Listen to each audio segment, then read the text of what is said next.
That's right, I spent my Saturday night in a theater full of women aged 40 to probably about 75 watching this movie because I care about critiquing movies. That's called integrity, folks.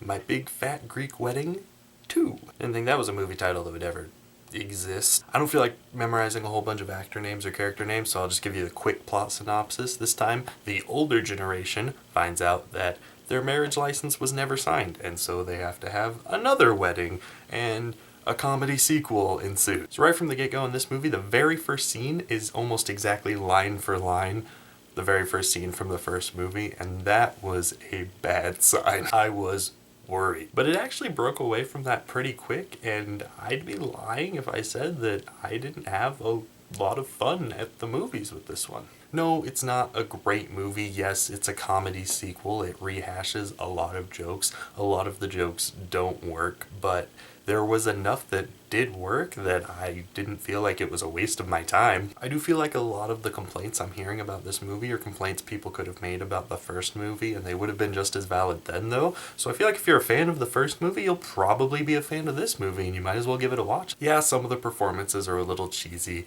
Yeah, the plot is another comedy sequel where they're trying to hit a lot of the same beats as the first one, but there were some genuine laughs in there, and I actually had a little bit of a heartfelt moment near the end of the movie where, I'm not gonna lie, I teared up a little bit. I also said in my blog post for How to Be Single that I kind of felt like a woman watching a soap opera at that movie, so I think with that movie and this movie, secretly at heart, I'm like a 50-year-old woman, but I'm okay with that. I did have a little bit of a problem where lots of the jokes seemed to have kind of the same, almost skeleton. There was a lot of build up to the gag, and lots of times you could see the gag coming, and the gag would happen, and it would fall flat.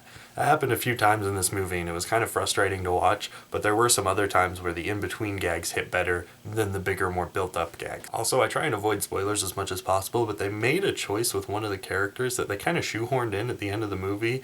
It seemed like it was just to make the movie more progressive, I guess, and seem more current, and I think that if it had been done in a manner where it was more heartfelt and had more emphasis put on it and more effort put into it, it might have come off well, but the way they just shoehorned it in seemed kind of lazy, and it was kind of off-putting to me.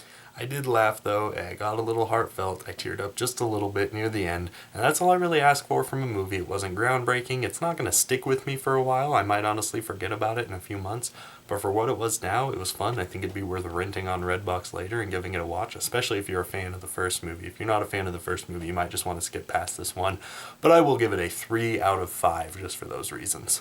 Thanks for watching. Kept this one a little short as usual. You can click all my links down below. Check out my Facebook, check out my Twitter, check out the SoundCloud from my friend Jose. He made my intro and outro music, and be sure to subscribe if you liked my reviews. Thanks for watching.